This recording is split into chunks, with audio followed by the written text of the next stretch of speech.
اعوذ باللہ من الشیطان الرجیم بسم اللہ الرحمن الرحیم نحمدہ ونصلی علی رسولہ الکریم۔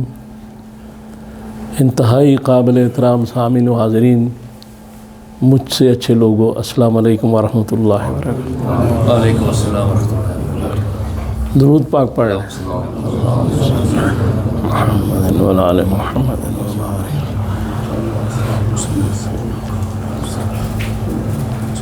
بسم اللہ الرحمن الرحیم، یہ ایک ایسا کلمہ ہے کہ اس میں اللہ تبارک تعالیٰ نے اپنی دو ایسی صفات شامل کی ہیں جو دونوں مبالغے کے صیغے ہیں، رحمان اور رحیم، اور رحم رحم۔ اور پھر کہا گیا کہ یہ جو ہر کام شروع کرنے سے پہلے جو حلال کام، طیب کام، اچھے کام، اس کو پڑھ لیا کریں۔ لیکن ہمارے پاس وقت اتنا نہیں ہوتا کہ بسم اللہ الرحمن الرحیم پڑھیں، تو علماء نے کہا کہ بسم اللہ ہی پڑھ لیا کریں، لیکن اتنا وقت بھی نہیں ہوتا۔ اب کھانا ہم کھاتے ہیں تو ایک مسلمان کی حیثیت سے ہمارا ایمان ایک اللہ دے رہا ہے، جو نہیں مانتا مسلمان نہیں۔ تو جو کھانا دے رہا ہے اس کا نام لے لیں، اس کے نام سے شروع کریں، چونکہ دے وہ رہا ہے۔ اس کے ساتھ بڑی برکتیں شامل ہو جائیں گی اس کھانے میں۔ ختم کرنے کے بعد اللہ کا شکر ادا کریں۔ تو ہم نے بسم اللہ چھوڑ دیے۔ بسم اللہ ہر کام سے پہلے یہ ایک اس کام کو مکمل کر دیتی ہے اور اس میں نورانیت پیدا کر دیتی ہے، ورنہ اس کے بغیر کام ادھورا اور ناقص رہ جاتا ہے۔ یہ احادیث میں چیزیں موجود ہیں۔ لہذا ایک آسان چیز ہے، بار بار رسول فرمایا کہ گھر میں داخل ہو بسم اللہ پڑھو، باہر نکلو بسم اللہ پڑھو، ہر کام سے پہلے بسم اللہ پڑھو۔ بہت آسان کام، ہم بھول جاتے ہیں۔ اب چیز یہ ہے کہ مفسرین نے جو اس پہ بڑی بحث کی ہے، باتیں کی ہیں۔ اب دیکھیں نا کہ ہم مفسرین یہ کہتے ہیں کہ بکرا ذبح کرتے ہیں، بکرا کھاتے ہیں، تو اس میں اللہ کا نام لیا جاتا ہے نا؟ نہیں لیا جائے گا تو وہ حرام ہو جائے گا۔ کسی اور کا نام لیا جائے غیر اللہ کا، یا نہ لیا جائے تو ختم ہو جائے گی بات۔ لیکن اس میں یہ بات ہے کہ ہم ذبح کرتے ہوئے کہتے ہیں بسم اللہ ہے، اللہ اکبر، رحمان رحیم اس میں نہیں آتا۔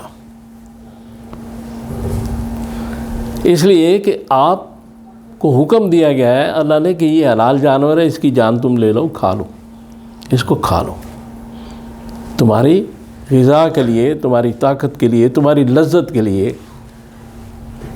چونکہ قرآن پاک میں کہا گیا کہ ہر شے جو انسان کے لیے بنائی گئی۔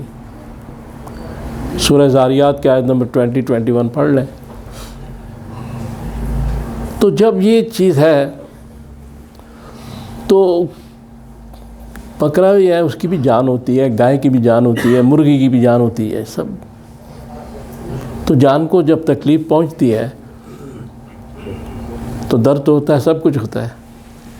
لیکن اللہ نے انسان کو کہا کہ تمہارے لیے۔ اب کس نے حکم دیا کہ اس کو کھاؤ تمہارے لیے؟ اللہ نے۔ تو پھر وہ جب سامنے چیز آتی ہے تو اس کا نام تو لینا چاہیے اللہ کا، جو خالق ہے۔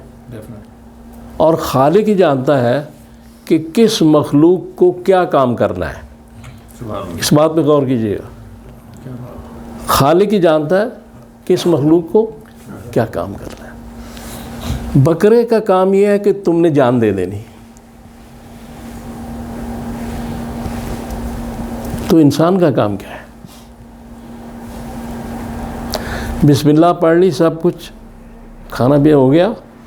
انسان بھی ایک خاص مقصد کے لیے پیدا کیا.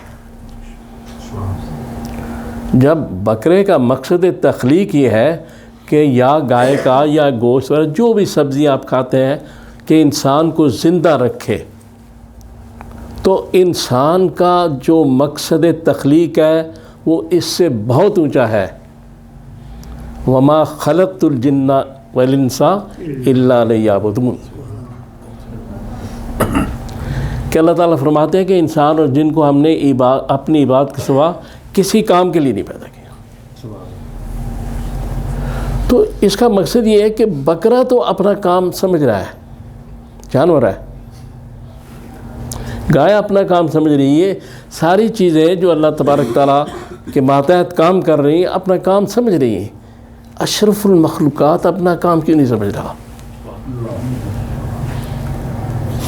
جو ساری مخلوقات سے اشرف بنایا گیا ہے اس کی سمجھ میں یہ بات کیوں نہیں آ رہی کہ میں نے ہر وقت اللہ کو یاد رکھنا ہے، کیونکہ مجھے اس سے محبت ہے.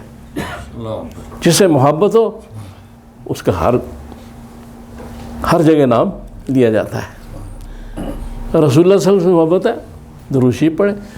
تو اللہ سے محبت کا تقاضا یہ ہے کہ اس کا نام لیا جائے. جب بھی آپ کوئی کام شروع کر رہے ہیں تو اس کو یاد کریں، اپنے مالک کو، اس کا نام لیں. پھر اس میں برکتیں، اس میں نور، اس میں ظاہری طور پر یہ بسم اللہ الرحمن الرحیم پڑھنا الفاظ نہیں ہے، صرف یہ کوئی منتر جنتر نہیں ہے، بلکہ اس کے اندر ایک نورانیت ہے. آپ کر کے دیکھیں، آپ کے رزق میں نورانیت آ جائے گی، ہر جگہ آ جائے گی. کیوں؟ اس لیے کہ آپ کو پتہ ہے اور آپ کو پتہ ہوگا کہ پانی کیسے بنتا ہے، کیسے عمل ہوتا ہے. وہ تبخیر ہوتی ہے، ساری ہوائیں جاتی ہیں، پھر بارش ہوتی ہے، پھر گلیشیئر بنتے ہیں، پھر برف پڑتی ہے، پھر وہ بارش کے چشموں سے پانی آتا ہے. تو ایک پروسیس ہے نا، اس کے ذریعے پانی بنایا اللہ نے.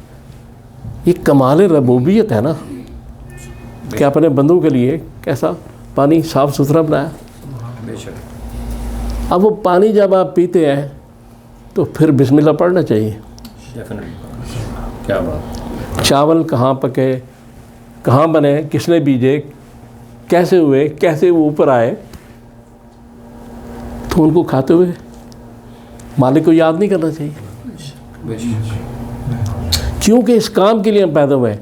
جب آپ ہر وقت اس کو یاد رکھیں گے تو میرا اور آپ کا ہر لمحہ عبادت بن جائے گا. وما خلقت الجن والانس الا لیعبدون. ہر لمحے یاد رکھنا ہے.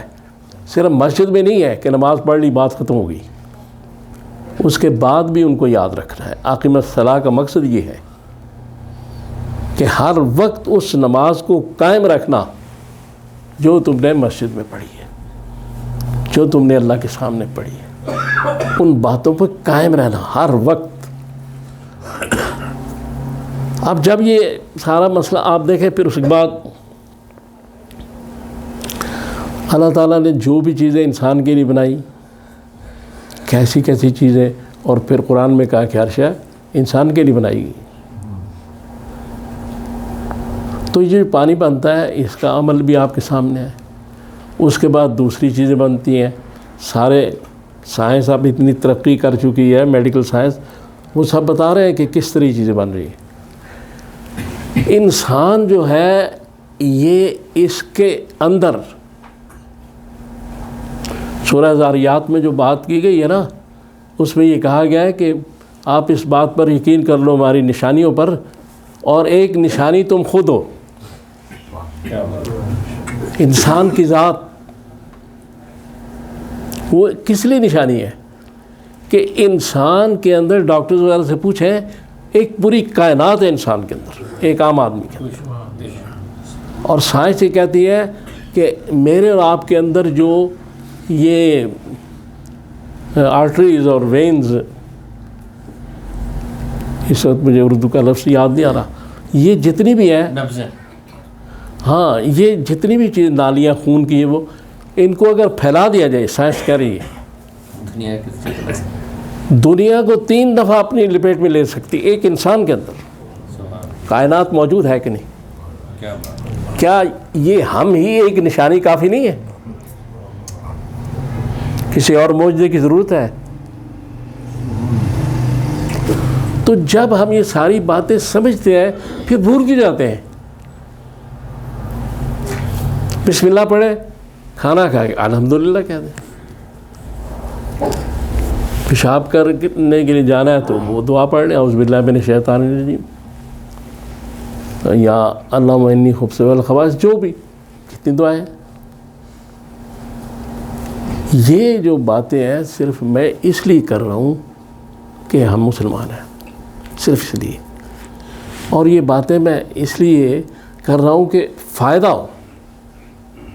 اور یاد رکھیے جتنا اللہ اور اس کے رسول کو یاد کیا جائے گا, جتنا اللہ اور اس کے رسول کے ساتھ تعلق رکھا جائے گا, یہ میری اور آپ کی ظاہری باطنی صحت کے لیے نورانیت ہے. اس سے بڑھ کے کوئی شے نہیں. وہ یہ تو کہہ ہی نہیں رہے کہ فلاں شے نہ کھاؤ, فلاں جو چیزیں حلال ہے کھاؤ. بھائی گوشت ہے, اب یہاں ہمارے خیبر پختونخوا خواہ کے بھی لوگ بیٹھے, آپ ان کے تکے بھی بنا سکتے ہیں گوشت کے, بکرے کے, دال میں ڈال سکتے ہیں, گوشت بھنا ہوا کھا سکتے ہیں, جیسے مرضی آپ کی. یہ لذت آپ حاصل کر رہے ہیں, اللہ تعالیٰ آپ کو دے رہا ہے, تو پھر اس کا نام نہیں لینا. کون دے رہا ہے؟